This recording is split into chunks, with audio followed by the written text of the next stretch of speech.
আসসালামু আলাইকুম। আমি আরিফ আহমেদ আপনাদের আমন্ত্রণ জানাচ্ছি কাই টিভির নিয়মিত স্টক মার্কেট আপডেট ব্লগে।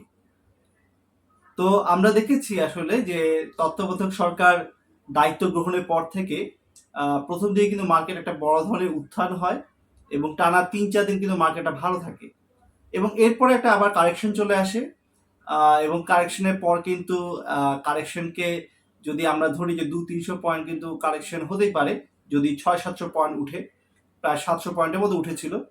কিন্তু এরপরে যখন আরো বেশি পড়ে যায় তখন কিন্তু আবার বিনিয়োগকারীদের মধ্যে একটা আতঙ্ক তৈরি হয় যে আমাদের ব্যাংকগুলোর অবস্থা কিরকম অবস্থায় রয়েছে, আমাদের আর্থিক অবস্থা কি একেবারে নাজুক অবস্থা কিনা।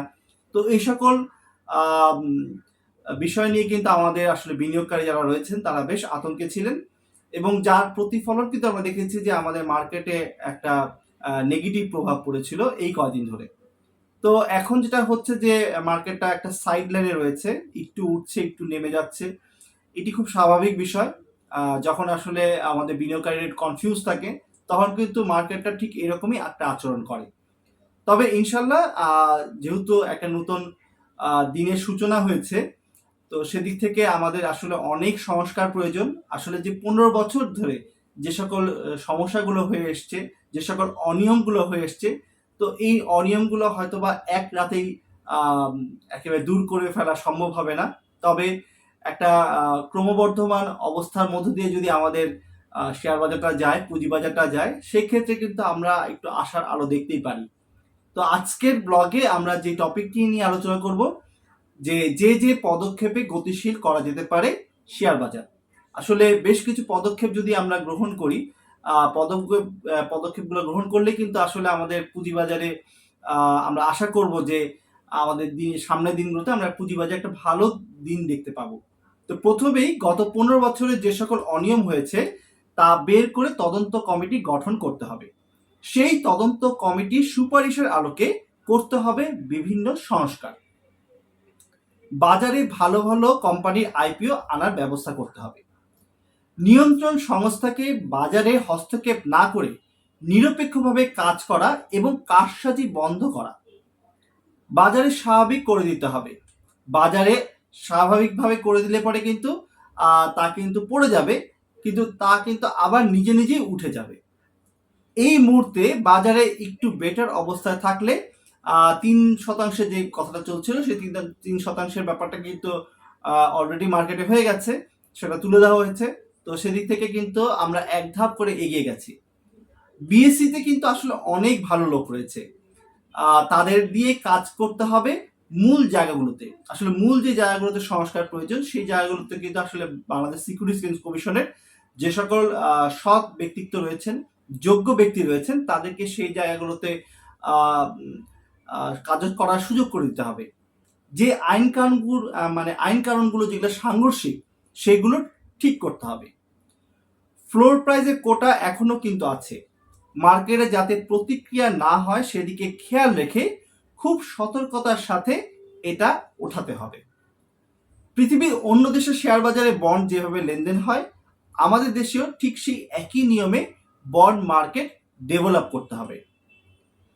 মিউচুয়াল ফান্ড কিন্তু আসলে খুব গুরুত্বপূর্ণ, এটা পুরোপুরি সংস্কার করতে হবে। আসলে আমরা দেখেছি যে মিউচুয়াল ফান্ডগুলোর সিংহভাগ যে সকল মিউচুয়াল ফান্ডগুলো ছিল সেগুলো কিন্তু অনিয়মের কারণে, অস্বচ্ছতার কারণে কিন্তু আমাদের মিউচুয়াল ফান্ডগুলো যেমন ক্ষতিগ্রস্ত হয়েছে, সাথে সাথে কিন্তু ক্ষতিগ্রস্ত হয়েছে আমাদের পুঁজিবাজার।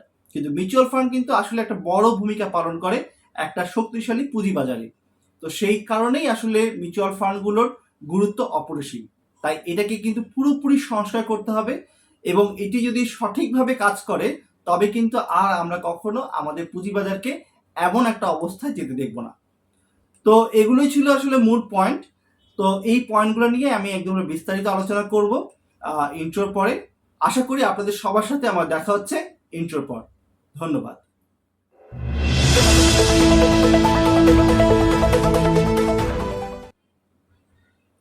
অসংখ্য ধন্যবাদ আমার ইউটিউব চ্যানেল অথবা আমার ফেসবুক পেজ কাই টিভিতে আসার জন্য। তো যদি আপনি আমার এই ইউটিউব চ্যানেলে প্রথমবার এসে থাকেন তবে অবশ্যই চ্যানেলটিকে সাবস্ক্রাইব করে দিবেন। আর যদি এই মুহূর্তে আপনি ভিডিওটি আমার ফেসবুক পেজ কাই টিভিতে দেখতে থাকেন তবে অবশ্যই পেজটিকে ফলো দিয়ে রাখবেন, লাইক দিয়ে রাখবেন। আর বরাবরের মতো তো সেই সুযোগটা থাকছে যে স্টক মার্কেট রিলেটেড যে কোনো বিষয়ে আপনি আমার সাথে সরাসরি যোগাযোগ করতে পারেন নিচে দেওয়া একটি হোয়াটসঅ্যাপ নাম্বারে। তবে অবশ্যই অনুরোধ থাকবে মেসেজের মাধ্যমে যোগাযোগ করার জন্য। আমি আমার যথাসাধ্য চেষ্টা করব আপনার প্রশ্নের উত্তর দেওয়ার জন্য। তো আমরা একেবারে মূল টপিকে চলে যাই যে আসলে গত 15 বছর দেশের শেয়ার বাজারে ব্যাপক অনিয়মের অভিযোগ রয়েছে। কারসাজির মাধ্যমে শেয়ার বাজার থেকে বিপুল পরিমাণ অর্থ হাতিয়ে নিয়েছে একটি চক্র। একের পর এক দুর্বল কোম্পানি প্রাথমিক গণপ্রস্তাব আইপিওর মাধ্যমে টাকা তোলার সুযোগ করে দেওয়া হয়েছে। নিয়ন্ত্রণ সংস্থার একের পর এক হস্তক্ষেপে শেয়ার বাজারের প্রাণ প্রদীপ নিভু নিভু অবস্থায়। এই পরিস্থিতিতে শেয়ার বাজারে গতিশীল আনতে বিভিন্ন পরামর্শ দিয়েছে বাজার সংশ্লিষ্টরা। বিশ্লেষকরা বলছেন গত 15 বছর শেয়ার বাজারে ব্যাপক অনিয়ম হয়েছে। প্রথমেই গত 15 বছর যে সকল অনিয়মগুলো হয়েছে তা বের করতে তদন্ত কমিটি গঠন করতে হবে। সেই তদন্ত কমিটির সুপারিশের আলোকে করতে হবে বিভিন্ন সংস্কার। পাশাপাশি বাজারে ভালো ভালো কোম্পানি আইপিও আনার ব্যবস্থা করতে হবে। তাহলেই বাজারের প্রতি বিনিয়োগকারীদের আস্থা ফিরে আসবে এবং নতুন ভালো ভালো বিনিয়োগকারী আসবে। শেয়ার বাজার গতিশীল করতে কোনো ধরনের পদক্ষেপ নেওয়া উচিত এমন প্রশ্ন করলে বিএসসির সাবেক চেয়ারম্যান ও শেয়ার বাজার বিশ্লেষক ফারুক আহমেদ সিদ্দিক বলেন, নিয়ন্ত্রণ সংস্থাকে বাজারের হস্তক্ষেপ না করে নিরপেক্ষভাবে কাজ করা এবং কারসাজি বন্ধ করা, এটুকু করলেই শেয়ার বাজার গতিশীল হবে, আর কিছুই করার লাগবে না। বাজারে স্বাভাবিক করে দিতে হবে।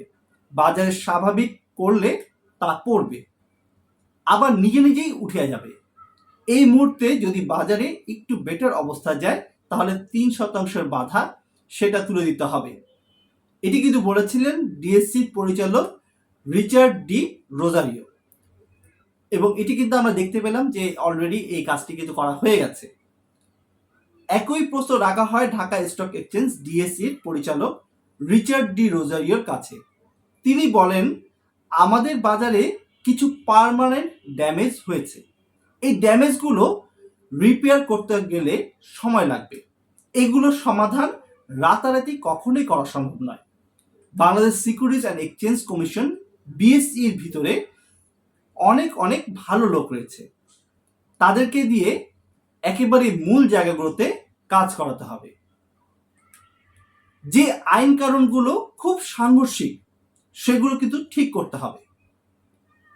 তিনি বলেন, বাজে যে আইপিও গুলো চলে এসছে সেগুলো তো মার্কেট থেকে বের করে দেওয়া যাবে না। এখন এগুলো বিরাট ক্ষতির কারণ হয়ে গেছে। বিশেষ করে শেষ কয়েক বছরে স্টক এক্সচেঞ্জের টাকা ড্রেনেজ হয়ে গেছে এই বাজে আইপিও গুলোর কারণে। এগুলো ফিরিয়ে আনা যাবে না। এখন মূল কাজ করতে হবে আস্থা ফিরিয়ে আনা, যাতে মানুষ আবার শেয়ার বাজারে ফেরত আসে। ফ্লোর প্রাইসের কারণে মানুষের, বিশেষ করে বড় বড় বিনিয়োগকারীরা স্টক এক্সচেঞ্জ থেকে বের হয়ে গেছে, এমন মন্তব্য করেন ডিএসসির এই পরিচালক। ফ্লোর প্রাইসের কোটা এখনো কিন্তু আছে।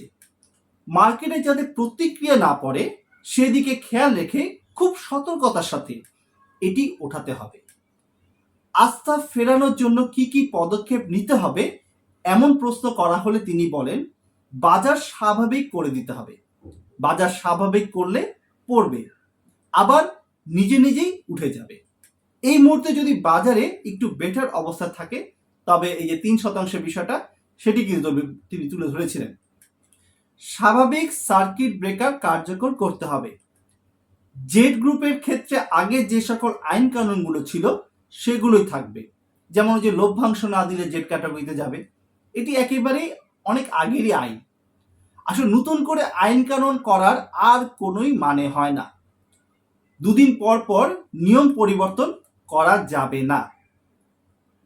মাঝখানে সমন্বয়হীনতার অভাব ছিল, সেটা দূর করতে হবে। আর আস্থা ফেরানোটা কাল সকালের মধ্যেই হবে তা কিন্তু কখনোই সম্ভব নয়। সবচেয়ে বড় বিষয় হলো ভালো ভালো কোম্পানিকে আইপিও আনার ব্যবস্থা করতে হবে।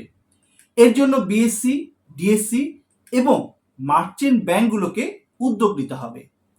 ভালো কিছু আইপিও আসলে মানুষের আত্মবিশ্বাস বাড়বে এবং ভালো কিছু বিনিয়োগকারীও এই আমাদের পুঁজিবাজারে আসবে। তিনি বলেন, আমাদের শেয়ার বাজারে পুরোপুরিভাবে অর্থনীতির প্রতিটি চালিকা শক্তির উপর নির্ভরশীল। যেখানে অর্থনীতির অন্য জায়গাগুলোতে যদি অস্থিতিশীল অবস্থায় থাকে তাহলে কিন্তু তার শেয়ার বাজারের উপর প্রভাব ফেলে। যেমন হচ্ছে সুদের হার যদি বাড়তে থাকে তাহলে কিন্তু প্রভাব ফেলে আমাদের পুঁজিবাজারে। রিজার্ভ, বৈদেশিক মুদ্রার রিজার্ভ অবস্থা কম থাকলে তাও কিন্তু চাপ ফেলে আমাদের এই শেয়ার বাজারে।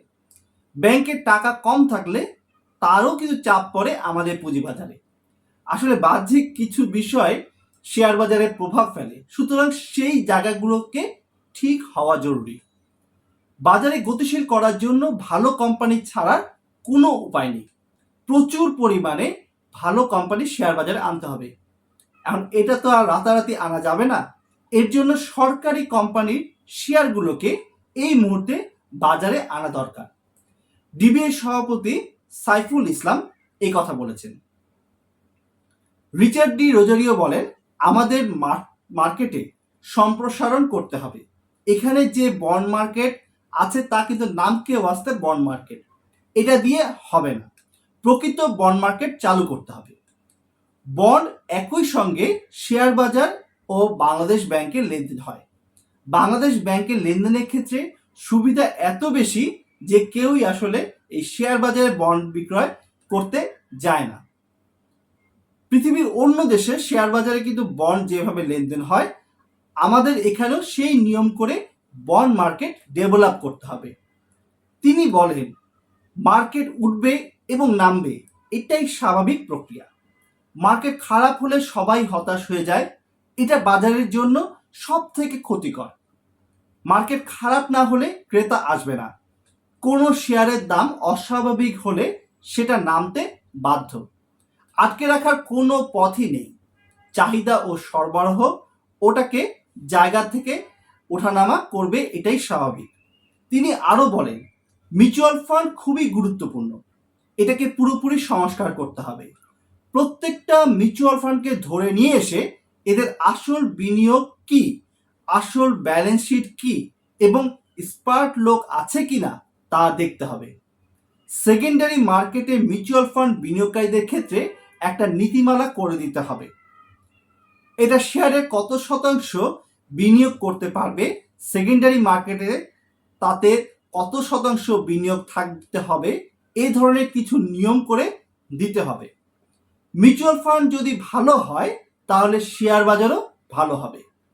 শেয়ার বাজার গতিশীল করতে কোন ধরনের সংস্কার বা পদক্ষেপ নেওয়া প্রয়োজন এমন প্রশ্ন করা হলে ডিএসসি ব্রোকারেজ অ্যাসোসিয়েশন অব বাংলাদেশের সভাপতি সাইফুল ইসলামের কাছে করা হলে তিনি বলেন, শেয়ার বাজার গতিশীল করার জন্য ভালো কোম্পানি ছাড়া কোনোই উপায় নেই। প্রচুর পরিমাণে ভালো কোম্পানি শেয়ার বাজারে আনতে হবে। এটা তো রাতারাতি আনা যাবে না। এর জন্য সরকারি কোম্পানির শেয়ারগুলো এই মুহূর্তে বাজারে আনা প্রয়োজন। তিনি বলেন, বাজারে যদি ঠিক করতে হয় তাহলে বাজারে এই পর্যন্ত কি কি অনিয়ম হলো আগে এটার একটি খতিয়ান বের করতে হবে। খতিয়ান বের করে যেটা করণীয় সেটা যথাযথ করতে হবে। তাছাড়া মানুষের আস্থা ফিরে পাবে। মানুষ দেখতে চায় যে চেঞ্জ আমরা বলছি আসলে সেই চেঞ্জটা কোথায় এবং হয়েছে কিনা। এটার জন্য আমাদের তো কিছু দেখাতে হবে।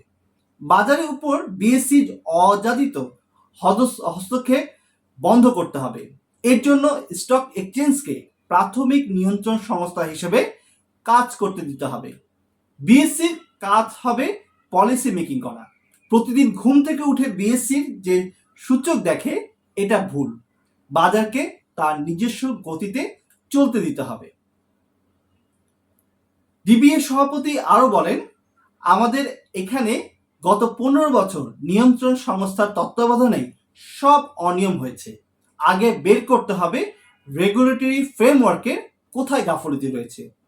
অনিয়ম হয়েছে মার্কেটের লোক হিসেবে, সেটা আমরা দেখেছি, কিন্তু কি পরিমাণ অনিয়ম হয়েছে সেটা তথ্য আমাদের কাছে নেই। এটার জন্য তদন্ত করতে হবে। বাজারে কি কি অনিয়ম হয়েছে তা বের করার জন্য একটা তদন্ত কমিটি গঠন করতে হবে। তদন্ত কমিটি করে বের করতে হবে কোথায় কোথায় অনিয়ম হয়েছে, সেখানেই সংস্কার প্রস্তাব আসবে। তো এই ছিল আসলে বাজার সংশ্লিষ্ট যারা আমাদের বিশ্লেষক রয়েছেন, যারা আসলেও চাচ্ছেন যে বাজারটা এখান থেকে গতিশীল হোক, তারাই কিন্তু আসলে এই মন্তব্যগুলো করেছেন, এই সাজেশনগুলো দিয়েছেন। আশা করি এই সকল সাজেশনগুলো কিন্তু কিছু কিছু সাজেশন কিন্তু আমরা দেখতে পাচ্ছি ইতিমধ্যে কার্যকর হতে শুরু করেছে। আশা রাখবো আমাদের সামনের দিনগুলোতে আরও ভালোভাবে যে সকল প্রস্তাবনাগুলো করা হচ্ছে সেসব প্রস্তাবগুলো আমরা বাস্তবে দেখতে পাবো। আর যদি ঠিক এভাবেই একের পর এক পদক্ষেপ নিয়ে আমরা আমাদের পুঁজিবাজারকে সামনের দিকে এগিয়ে নিয়ে যেতে পারি, তাহলে কিন্তু আবার সেই পুঁজিবাজার গতিশীল হয়ে উঠবে। তো এমনটাই প্রত্যাশা করব যে আমাদের পুঁজিবাজার গতিশীল হবে। আমাদের নিয়ন্ত্রণ সংস্থা বাংলাদেশ সিকিউরিটিজ অ্যান্ড এক্সচেঞ্জ কমিশনের বিষয়ে যেমনটি বলা হয়েছে, যেখানে কিন্তু অনেক অনেক ভালো লোক রয়েছেন, তো তাদেরকে যদি সঠিক জায়গায় তাদেরকে বসানো হয়, তাদেরকে যদি কাজ করার সুযোগ দেওয়া হয়, তাহলে কিন্তু আসলে এই পুঁজিবাজার ঘুরে দাঁড়াতে কোনো বাধাই থাকবে না। এমনটাই কিন্তু বলছেন আমাদের যারা শেয়ার বাজার বিশ্লেষক রয়েছেন তারা। তো আজকের ব্লগটি এখানেই শেষ করছি। তবে খুব অল্প সময়ের মধ্যে আবার আপনাদের সাথে দেখা হচ্ছে স্টক মার্কেট রিলেটেড যে কোনো নিউজ নিয়ে। ততক্ষণ ভালো থাকবেন, সুস্থ থাকবেন, আর অবশ্যই আমার এবং আমার পরিবারের জন্য দোয়া করবেন। আল্লাহ হাফেজ।